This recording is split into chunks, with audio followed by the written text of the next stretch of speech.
Welcome back to the channel. Today let's revisit the MCK Glock chassis.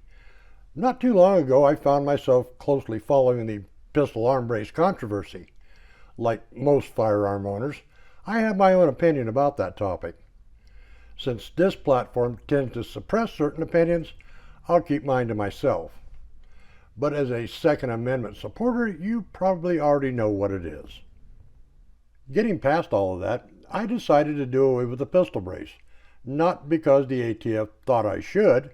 That decision was all mine. In truth, I found the brace to be a cumbersome addition to the chassis. It's too darn short to shoulder, and strapping this thing to my wrist just felt unwieldy. Don't get me wrong, I don't dislike the concepts they merged into this chassis. It's a really interesting platform, allowing your pistol to incorporate a host of accessories such as an optic, weapons lights, etc.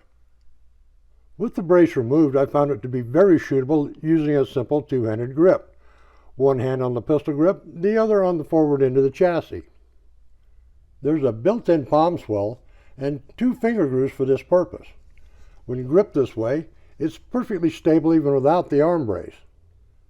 The only drawback was not its shootability. The problem rested with my personal level of OCD. To me, the arm brace mount, now a stump, looked unsightly and unfinished. Apparently, I'm not the only one that's decided to take this route, because CAA now makes what they're calling a standalone assembly, which allows this chassis to regain its finished look. The installation instructions are simple and straightforward. There's also a small compartment built in that'll allow you to store some earplugs or perhaps even an extra battery for your red dot or reflex sight.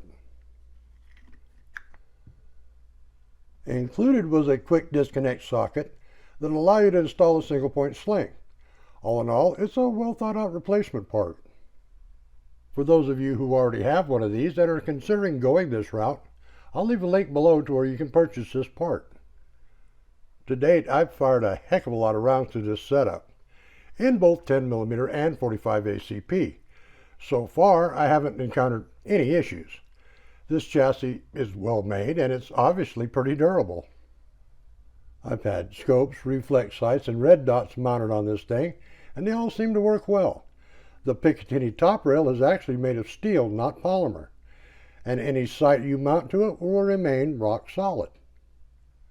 Anyway, here's a shooting clip from the original video for those of you who haven't seen one of these in action. Well, let's give this MCK micro conversion on this Glock 21 a run, see how well it works.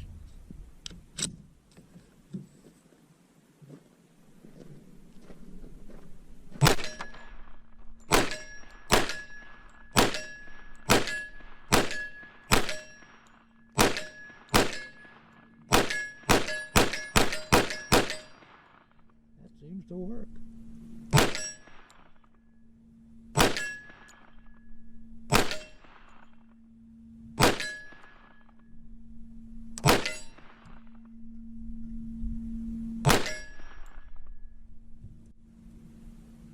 Nothing wrong with that. Yeah, buddy. As someone who hates chasing down my reloadable brass casings, I decided to mount my brass catcher onto it, and it works great. With the catcher attached, my percentage of lost casing is now pretty much zero. I see they're now making a carbine version with a 16-inch barrel and folding rifle stock. That configuration would certainly eliminate any questions concerning pistol arm braces. In my original review, I covered quite a few details that I'm not going to rehash in this follow-up review. For those of you interested, I'll leave a link to that video down below. Well, that pretty much covers what I'd planned to say about this MCK chassis today. So until next time, practice often, shoot straight, and thanks for stopping by.